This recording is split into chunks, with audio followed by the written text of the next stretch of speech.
राम राम। खाना खाने के बाद कभी ऐसा लगा है कि ब्लोटिंग हो रही, पेट फूल रहा है? कभी भी बहुत बार ये होता है कि जब आप रोटी खा लेते हो या फिर ऐसा एकदम प्रॉपर मील खाते हो तो कभी भी फील करोगे, ये देखोगे कि पेट बहुत फूला हुआ नज़र आ रहा है। अब उसको हम लोग समझ लेते हैं पेट की चर्बी है, जबकि क्या होता है वो पेट फूल जाता है, इनडाइजेशन की प्रॉब्लम हो जाती है और उससे क्या होता है ब्लोटिंग होती है। उसी को ठीक करेंगे आज। देखो होता क्या है कि ये जो पेट की समस्या है, इससे 70% जनता अपने भारत की 70 से ऊपरी परसेंटेज होगा वो जूझ रही है और उसका एकमात्र रीज़न है वो है खाना।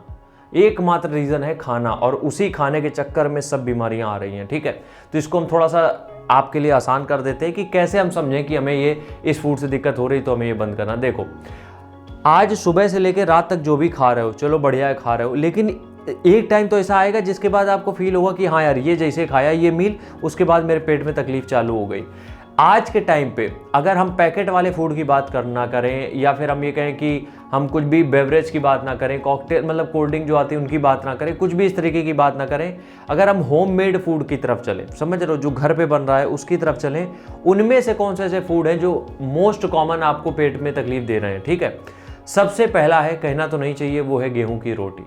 अब कहना इसलिए नहीं चाहिए क्योंकि हम लोग बचपन से गेहूं की रोटी ही खाते चले आ रहे हैं, लेकिन अगर इंडाइजेशन है, आपको ये लगता है कि खाना खाने के बाद, रोटी खाने के बाद तुरंत पेट में हलचल मचने लगती है, ब्लोटिंग होने लगती है, अगर तुरंत ये फील हो रहा है, इट मीन्स कि आपकी रोटी में प्रॉब्लम है, ग्लूटेन की मात्रा ज़्यादा है या फिर आप डाइजेस्ट नहीं कर पा रहे हो। ये सबके साथ होता है। हो सकता है कि आपको रोटी डाइजेस्ट हो जाए, दूध डाइजेस्ट ना हो, दूध डाइजेस्ट हो जाए, रोटी डाइजेस्ट ना हो, ये चलता रहता है। ठीक है, और यही दोनों चीज़ें हैं खतरनाक, एक तो दूध और दूसरा है ये रोटी।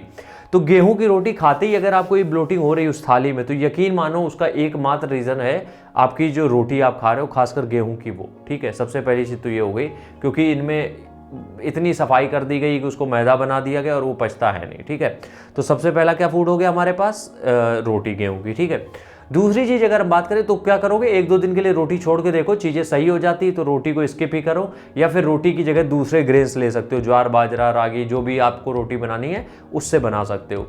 दूसरी चीज़ क्या है यहाँ पे, मिल्क। ये चीज़ें समझने वाली हैं लेकिन लोग समझ नहीं पा रहे हैं। दूध से सबसे ज़्यादा डाइजेशन खराब होता है, दूध से सबसे ज़्यादा, क्योंकि दूध में क्या होता है, हम लोग मोस्ट कॉमन भैंस का दूध पीते हैं। अगर आप गाय का दूध पी रहे हो बहुत बढ़िया है, उसमें कोई दिक्कत नहीं है, लेकिन हम लोग मोस्ट कॉमन अगर हम बात करें तो क्या करते हैं, भैंस का दूध पीते हैं। और भैंस के दूध में फैट की मात्रा बहुत ज़्यादा होती है, फैट बहुत होता है भैंस के दूध में, और वही फैट जब बॉडी में जाता है तो डाइजेस्ट होने में हमें प्रॉब्लम करता है, कोई भी अदर फूड को भी, और इसको भी अब आपको स्किप करना है। तो अगर बार बार पेट में तकलीफें बनी हुई हैं, हम बाहर के खाने की अभी बात नहीं कर रहे हैं, फास्ट फूड की बात नहीं कर रहे हैं, उससे तो होगा ही होगा, उसका कोई अल्टरनेट नहीं होता है कि आप खाने के बाद ये कर लोगे तो ठीक हो जाएगा। नहीं, अगर आप फ्रेंच फ्राइज रोड पे खड़े होकर 10 रुपए के खा रहे हो, डाइजेशन बिगड़ेगा, उसमें कोई कुछ नहीं किया जा सकता। हम ये सिर्फ होममेड बात कर रहे हैं कि घर पे जो चीज़ें बन रही उनमें से अगर कुछ दिक्कत हो रही तो सबसे पहले आपको गेहूं की रोटी जो है वो कुछ दिन के लिए छोड़नी है, चावल पे सिर्फ डिपेंड रहो, देखो ब्लोटिंग हो रही है कि नहीं होगी। ठीक है, फिर थोड़ी देर बाद अगर आपको लग रहा है कि रोटी से कोई दिक्कत नहीं, रोटी भी फिर एक खा सकते हो, अगर लग रहा है रोटी से दिक्कत नहीं है, दैट्स फाइन। फिर क्या करोगे, आप दूध को स्किप करोगे, मतलब कि दूध से बनी जितनी चीज़ें धीरे धीरे उनको स्किप करना चालू करो।